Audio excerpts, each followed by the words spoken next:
Welcome to Grand Prix, your go-to channel for the fastest updates in Formula One. We've got 3 hot stories for you, so make sure to subscribe and hit the notification bell to stay ahead of the pack. Let's get started. Last week, the FIA announced a major update to how it regulates front wings, introducing stricter flexibility limits starting from the Spanish Grand Prix. One of its technical directives will be revised, implementing new tests and additional constraints that will reduce the allowable wing flex by approximately 33%. This decision aims to ensure fair competition across the grid, as the FIA wants to prevent teams from gaining an unfair aerodynamic advantage.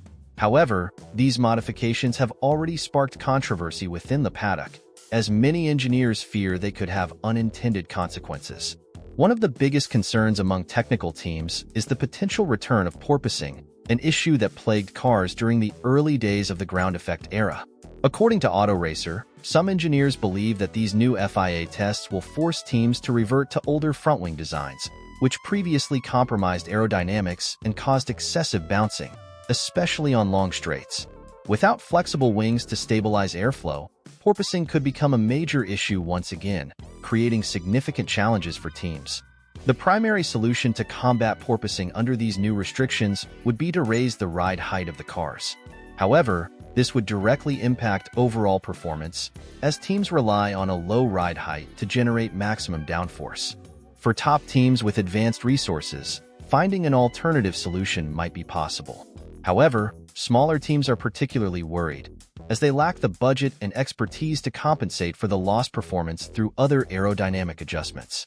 This means that, instead of equalizing the grid, these changes might actually widen the gap between top and bottom teams. One of the key benefits of slightly flexible front wings in modern ground effect cars is their ability to improve aerodynamic efficiency. By adapting to airflow at high speeds, these wings reduce turbulence and help keep the car stable, particularly in high-speed corners and long straights. By eliminating this flexibility, teams could face serious handling issues, with some engineers arguing that Formula One is taking a step backward rather than forward. Another issue being raised is whether the FIA's mid-season timing for these changes is appropriate. While regulatory adjustments are sometimes necessary, teams have already developed their 2025 cars based on the previous aerodynamic allowances. A sudden shift in wing regulations forces engineers to redesign key components, which is both costly and time-consuming. Many teams believe that if the FIA wanted to make such a change, it should have been implemented during the off-season, giving everyone enough time to adapt instead of reacting mid-year.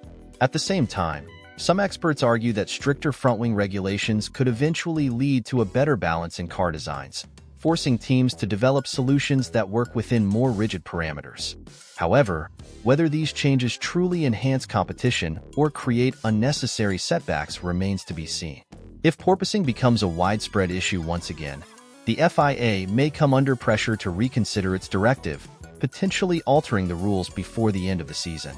The big question now is the FIA making the right decision by limiting front-wing flexibility, or is this a move that could backfire?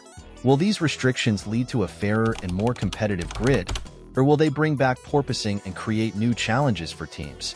Let me know your thoughts. Is this an essential regulation, or could Formula One be setting itself up for a major technical setback?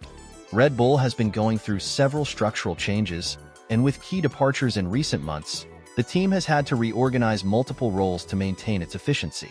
One of the most notable adjustments has been in the race engineering department, affecting both Sergio Perez and Liam Lawson.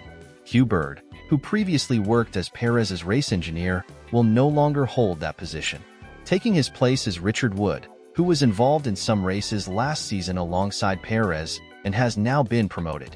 Moving forward, Wood will serve as Lawson's race engineer for the upcoming year, marking an important shift within Red Bull's technical lineup. Another major departure is that of Jonathan Wheatley, Red Bull's former sporting director. Instead of directly replacing him with one person, the team has opted to distribute his responsibilities among multiple key figures. One of the most significant promotions is that of Giampiero Lambiase, Verstappen's longtime race engineer. While he will continue working directly with Verstappen on race weekends, Lambiase will also take on an expanded chief race engineer role, managing various engineering areas and operational decisions during Grand Prix weekends. In addition to this, he will play a greater role in the team's strategy department, ensuring Red Bull's competitive edge is maintained. Further restructuring within the organization has led to Stephen Knowles being appointed as the new sporting director. This means Knowles will now be responsible for direct communications with race control, taking on an essential role in handling discussions with FIA officials during races. This was previously one of Wheatley's main responsibilities, and now Knowles will be the voice representing Red Bull during key rule clarifications, race incidents, and team appeals. Despite these internal adjustments, Red Bull has prioritized stability, particularly regarding Max Verstappen's race operations. The team has been careful not to disrupt the group that has managed the Dutch driver's success, ensuring that his support system remains intact. This move is likely a strategic effort to keep Verstappen fully engaged with Red Bull, preventing speculation about his potential departure. With the Dutchman's contract in place, Red Bull understands that a well-structured and familiar environment is crucial to keeping their star driver committed in the long term. These changes also signal Red Bull's approach to long-term sustainability. By restructuring the leadership roles within the team rather than making drastic overhauls, they are ensuring continuity while preparing for future challenges. With their dominance being challenged more aggressively by rival teams, maintaining an efficient and well-managed team structure could be a decisive factor in keeping them ahead of the competition.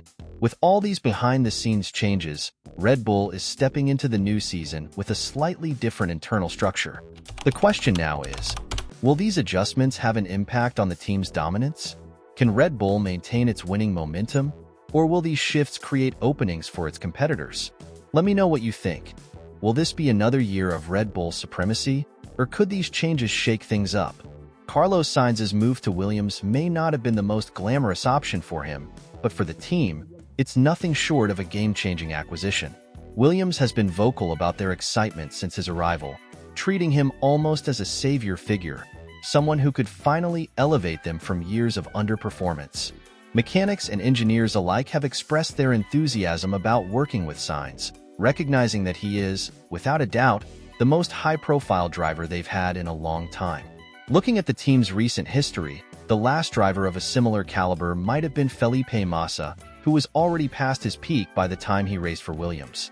George Russell, though immensely talented, was still a rookie when he joined, and Alexander Albon, despite his solid performances, has never quite had the same star power. Even Robert Kubica, a respected name in the sport, was past his prime due to the lasting effects of his accident. Now, however, with Sainz in the lineup, Williams has a true front-running driver, someone with race wins under his belt and years of experience competing for podiums in top-tier machinery. Williams' team principal James Vowles has already highlighted the immediate impact Sainz has had. Since his very first test in Abu Dhabi, Sainz has demonstrated a mindset focused on elevating the team, not just proving his individual skill behind the wheel. His work ethic has been meticulous, focusing on tiny details that could shave off milliseconds, something that has reportedly impressed the entire team. Beyond just driving, he has brought valuable insights and ideas that could shape Williams' future development path, reinforcing the belief that even the smallest improvements can push them toward a more competitive standing. For the first time in his Formula One career, Sainz will step into a true leadership role. In previous teams, he was either treated as an equal or positioned as a support driver, particularly in Ferrari, where he was often seen as Charles Leclerc's secondary rival. While he occasionally challenged Leclerc, he was never fully given the role of a number one driver. Now, at Williams, he has the opportunity to be the central figure, shaping the team's direction and leading its charge toward progress. Sainz has long been regarded as a strong, reliable driver, perhaps not quite at the level of a world champion, but certainly someone who can compete for titles if given the right machinery. If he's in a car capable of challenging for wins, and if his teammate is at a similar level, he will fight for a championship. That's why Williams' current lineup could easily be the strongest in the midfield, giving the team its best shot in years at moving closer to the front. For Williams, acquiring Sainz is a huge victory. For Sainz himself, however, the move is understandably a step down from where he could have been. He had an opportunity with Red Bull, but when they opted to stick with Sergio Perez, he had to reassess his options. While this move might not be ideal for him personally, Williams couldn't have asked for a better driver to lead them into their next phase of rebuilding. Now, the big question remains.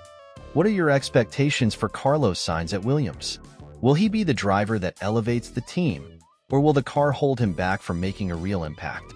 Let me know what you think, and don't forget to subscribe and turn on notifications so you don't miss any updates.